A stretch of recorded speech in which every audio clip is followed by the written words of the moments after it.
জন্য অনেকেই চেষ্টা করছে, কথা বলেন ঠিক না ঠিক? বিভিন্ন তকমা দিয়ে, বিভিন্ন সালে বলে কলে কৌশলে আমাদের ভিতরে ভাঙন সৃষ্টি করার জন্য চেষ্টা করছে। কেউ কেউ বলতেছে বাংলাদেশের জামাত ইসলামের আমির আমাদের জন্য একটা রহমত। কেউ কেউ বলতেছে তিনি মুসলিম মিল্লাতের খলিফাতুল মুসলিমিন।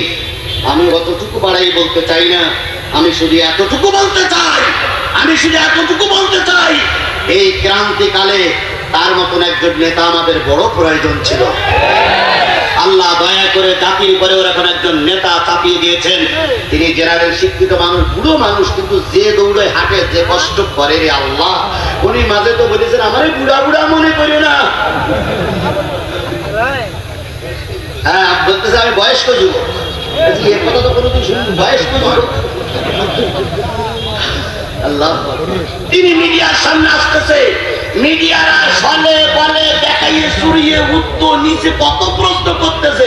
আমি মাঝে মাঝে মনে করি এই প্রশ্নের উত্তর মনে হয় মুরব্বী দিতে পারবে না, এত সুন্দর করে দেয় রে ভাই। গতকাল একজন প্রশ্ন করেছে, গতকালকে দেখলাম যে যা বাংলাদেশ আওয়ামী লীগ নির্বাচনে আসুক, এটা কি আপনারা চান? উনি তখন বলতেছে বাংলাদেশ আওয়ামী লীগ তো নির্বাচন নিজেই আসতে চায় না, কারণ ওনারা তো এর আগে 3 বিরাট নির্বাচন করিনি, ওনারা তো নিজেরাই ক্ষমতায় গেছে, নির্বাচন তো ওনারাই চায় না, আমরা তো নির্বাচন চাই।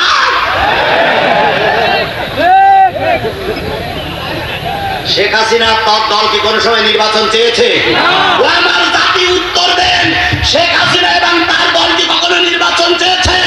তারা চেয়েছে 154 জন বিনা ভোটে পাস করবে, আমার দল ক্ষমতায় যাবে, কেউ আসুক আর না আসুক আমার দরকার নেই।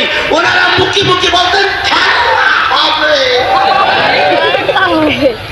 কিন্তু ওনারাও খেলা করতে চাইতেন না, আমাদেরও খেলা করতে দিতেন না। কথা বলেন ঠিক না ঠিক? খেলা যদি ওনারা করতে চাইতেন তাহলে আমাদের মাঠে নামতে দিতেন, কিন্তু ওনারা সামনে বলতেন খেলা হবে, ভিতরে ভিতরে যে দাঁড়াইতো তার বাড়ি যেই তুই যদি নামিস তোর 14 গোষ্ঠী ভারতে পাঠাইবে। তখনও বাধ্য হয়ে বলতে ভাই ভিক্ষার দরকার